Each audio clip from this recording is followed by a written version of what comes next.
Muy buen día tengan todos ustedes, queridos alumnos. Bienvenidos a su clase de historia en este canal de MB Education. Síganos en nuestra página de Facebook, en nuestra página de YouTube.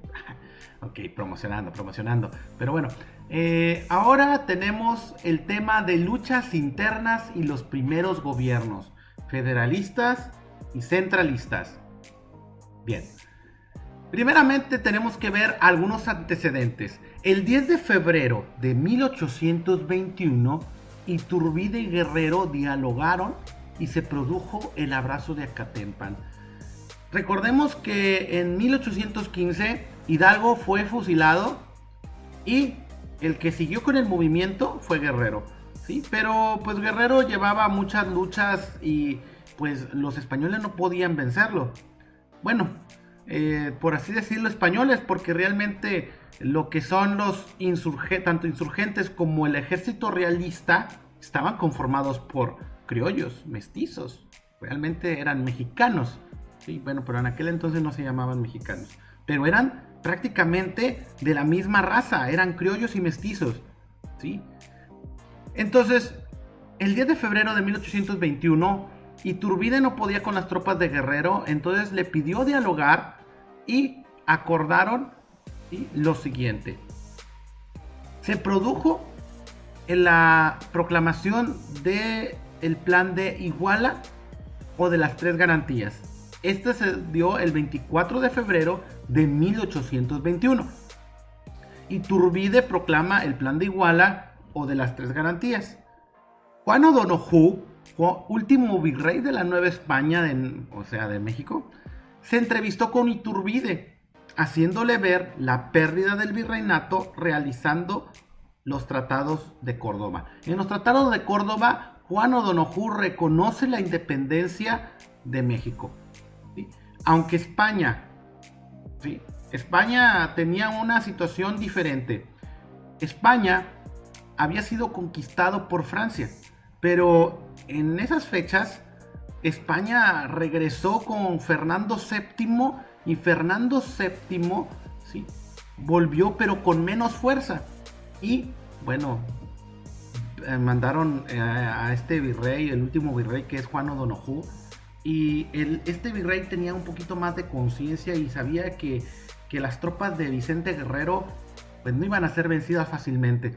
Entonces Iturbide le hace ver que el virreinato está perdido y que mejor firmara la independencia, y Juan O'Donoghue acepta y se producen los tratados de Córdoba.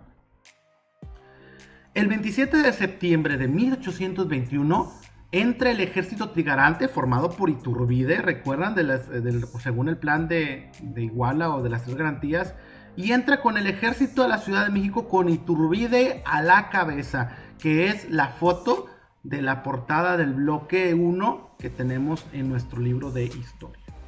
Y bueno, tenemos estos antecedentes. Ahora sí, vamos a ver qué decidió México después de la independencia, después del 27 de septiembre.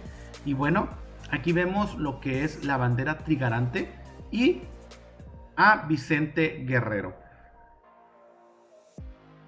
Es hora de pausar el video, anota en tu cuaderno estos conceptos. Bien, sigamos. México, en el plan de Iguala se proclama lo siguiente: México sería gobernado por una monarquía, pero era una monarquía distinta, era una monarquía constitucional, era un rey basado en una constitución. Tal vez la idea de ser gobernado, de que México tuviera un rey, bueno, suena ahorita medio loco, pero en aquel tiempo era lo mejor, o pensaron ellos que era lo mejor para México.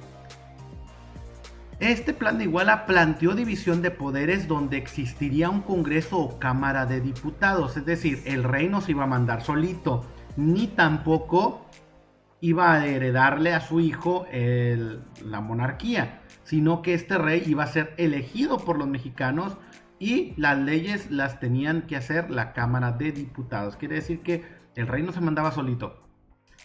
El trono de México debía ser ocupado por un español. Ok, para una buena relación con España. Y ahí puse unos ojitos así como que... eso no me olía muy bien. Entonces, pues éramos independientes. Imagínense que en aquel tiempo dijeran, no, pues miren, ya somos independientes, pero pues nos tiene que gobernar un español. Es igual que decir, no, pues mamá, me voy a casar, pero pues voy a seguir viviendo en tu casa. Ok, no. Pues sí, ¿verdad? Es prácticamente lo mismo. Entonces, México se veía independiente, pero como que tenía un poco de miedo gobernarse a sí mismo.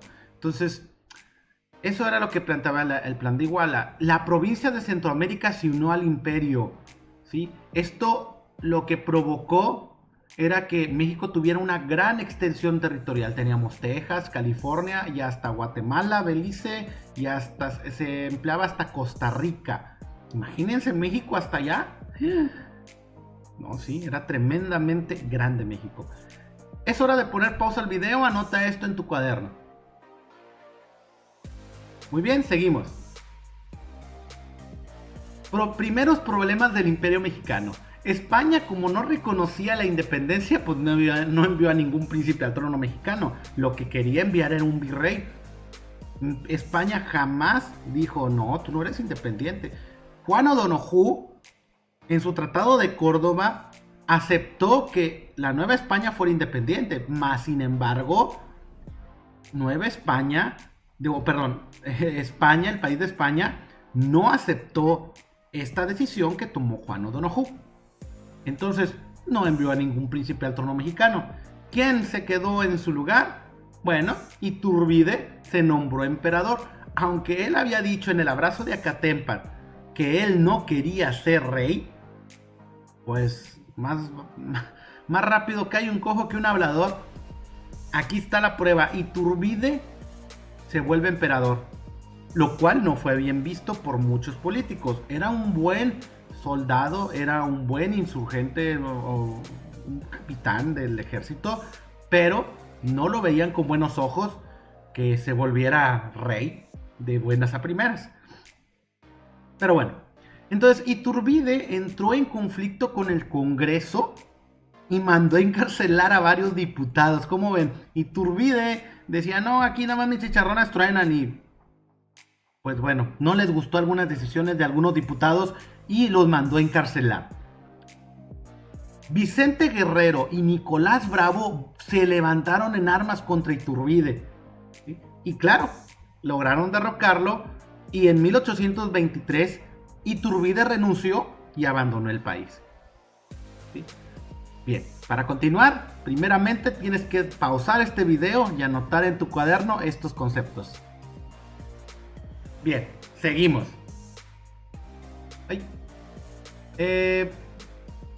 Después del fracaso del imperio, ¿qué se acordó? Se acordó establecer una república, pero había un problema. La república se podía dividir en dos, que era federalista y centralista. Y aquí tenemos una tabla en la cual vemos las diferencias entre una república federalista y una república centralista. El federalismo, de hecho sí fue centralista. México fue en el lapso de 1835 a 1846, pero fue federalista de 1846 a 1853 y en su primer periodo de 1824 a 1835. Primeramente, el federalista se dividía en tres poderes: el ejecutivo, legislativo y judicial. Y el centralista se dividía también igual en el ejecutivo, legislativo y judicial, pero tenía un supremo poder conservador. Desde ahí me olió mal. Supremo poder conservador. Entonces quiere decir que conservaba algunas cosas del virreinato, o a lo mejor apostaba más por el lado de los ricos, de los que tenían la posibilidad. Y vamos a verlo más adelante, fíjense bien. En el federalista, los estados libres son libres y soberanos, y se dividía en 19 estados, 5 territorios y el Distrito Federal. Y en el centralista no eran estados, eran departamentos con gobernantes elegidos por el presidente. Quiere decir que los que vivían en esos estados, o bueno, en departamentos, esos departamentos, no departamentos de casita, no. Se les llamaba un departamento así como si fuera el departamento de Tamaulipas. El estado de Tamaulipas, bueno, era toda esa extensión territorial. Los departamentos no podían, los que vivían en ese departamento no podían elegir a su gobernante, el que lo elegía era el presidente. Y no, en el federalista era diferente. Los que vivían en ese estado podían elegir a su gobernante. El federalista decía que tendría que tener una cámara de diputados y una cámara de senadores. O sea, es decir, había diputados que hacían las leyes, que proponían las leyes, y los senadores que las aprobaban. ¿Sí?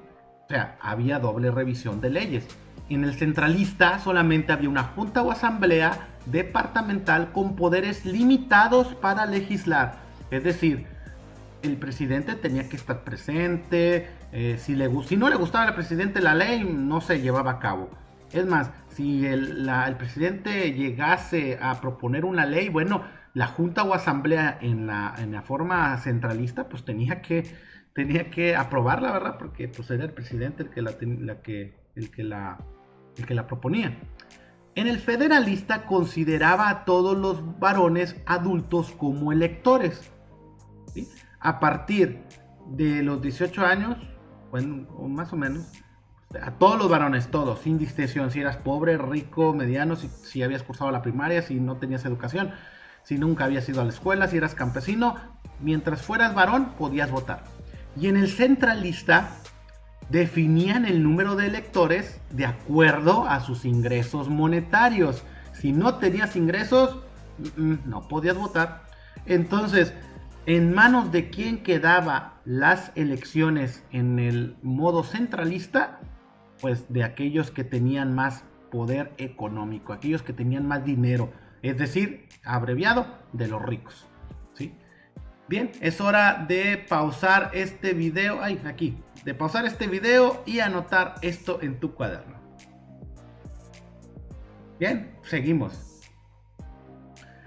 La República Federal se estableció en la Constitución en 1824 y duró hasta 1835.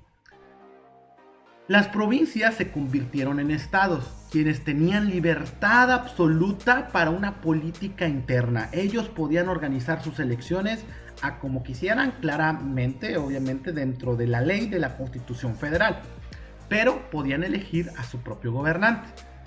El primer presidente de la República fue Guadalupe Victoria. Y memorícense esto, porque luego en la calle les preguntan ¿quién fue el primer presidente de la República Mexicana? Pues ya saben la respuesta. Guadalupe Victoria fue nuestro primer presidente. Y nuestro primer emperador fue Iturbide. Así de simple.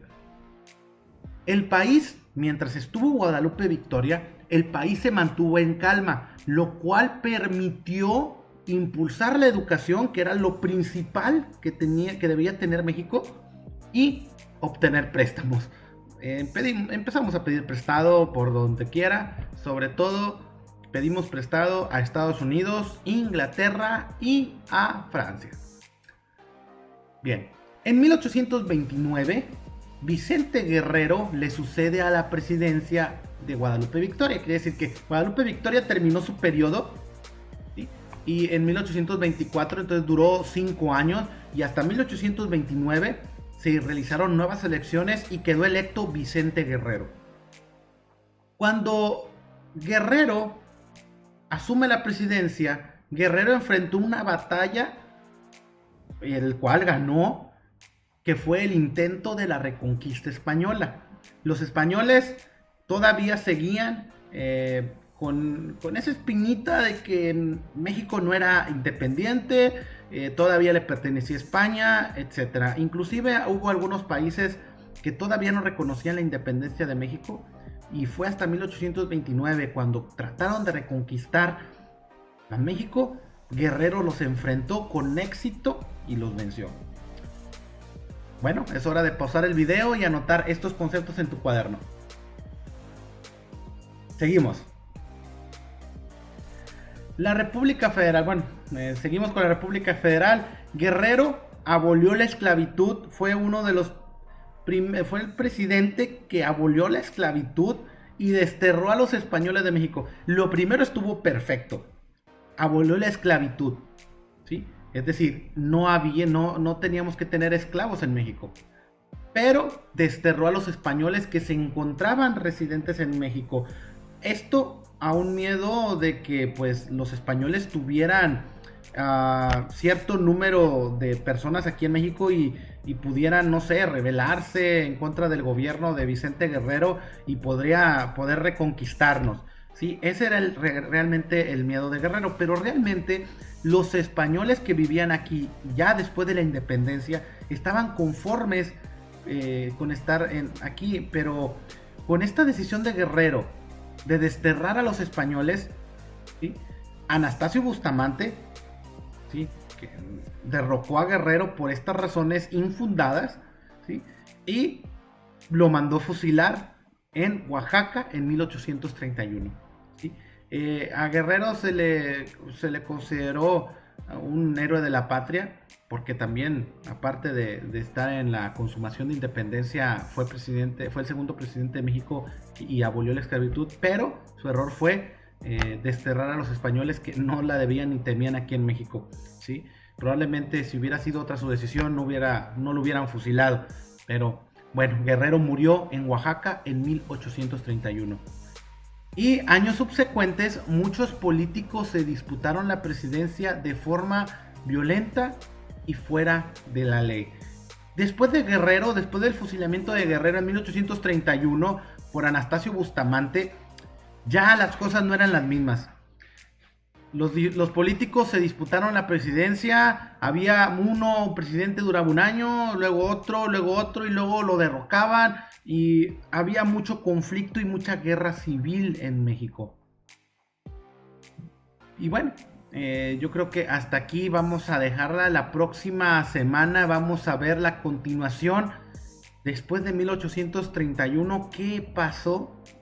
¿Qué presidentes llegaron a disputarse la presidencia? ¿Qué pasó con la deuda externa? Porque realmente México le pidió prestado a mucha gente. ¿Qué pasó? ¿Qué consecuencias hubo? Etcétera. Entonces, es hora de pausar el video. Anota estos conceptos en tu cuaderno. Bien, continuamos. En tu cuaderno, en la actividad 2, completa el siguiente cuadro de acuerdo al tema que estamos viendo, ¿sí? ¿Cuándo y dónde ocurrió? ¿Cuáles fueron sus causas? ¿Cómo sucedió? ¿Y quiénes participaron? ¿Sí? Acuérdense, tema. El tema son federalistas y centralistas, ¿sí? No se desvíen del tema. Hagan este cuadro directamente en su cuaderno, ¿sí? Como una actividad sugerida. Yo los veo la próxima semana con la continuación de esta magnífica historia del México independiente dentro de los primeros años de nuestra independencia. Espero que estés bien, no te pierdas los siguientes capítulos que siguen después de este. Hasta luego.